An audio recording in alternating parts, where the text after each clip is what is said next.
রাজাবাড়িয়া গ্রামের পশ্চিম শিকদারবাড়ির সংলগ্ন বৃষ্টির বর্তমান চরম বেহাল দশায় রয়েছে। দীর্ঘদিন সংস্কারের অভাবে বৃষ্টির এমন দুর্দশা। যে কোনো সময় বড় ধরনের দুর্ঘটনার আশঙ্কা করছেন স্থানীয় বাসিন্দারা। এই জরাজীর্ণ বৃষ্টি প্রায় 5 বছর ধরে এলাকা শত শত মানুষের হদুয়া যাওয়ার প্রধান সড়ক হিসেবে ব্যবহৃত হয়ে আসছে, কিন্তু এর বর্তমান অবস্থা জনজীবনে চরম দুর্ভোগ সৃষ্টি করছে। পশ্চিম শিকদারবাড়ির বাসিন্দারা জানান, তারা দীর্ঘদিন ধরে স্থানীয় প্রতিনিধি ও সংশ্লিষ্ট কর্তৃপক্ষের ব্রিজের বেহাল দশার কথা জানিয়েছেন, কিন্তু এখন পর্যন্ত কোনো কার্যক্রম ব্যবস্থা নেওয়া হয়নি।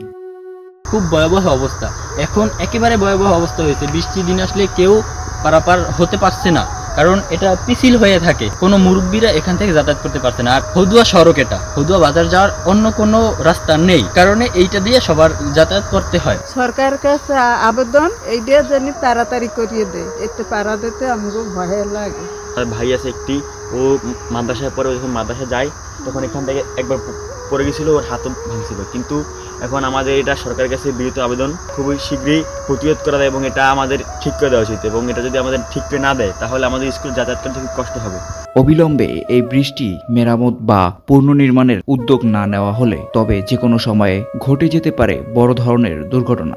স্থানীয়দের দাবি, সংশ্লিষ্ট কর্তৃপক্ষ দ্রুত সময়ের মধ্যে প্রয়োজনীয় ব্যবস্থা নিয়ে এই বৃষ্টি নির্মাণ করবে। তৌসিফ রাজু, দৈনিক খবর, ডেস্ক রিপোর্ট।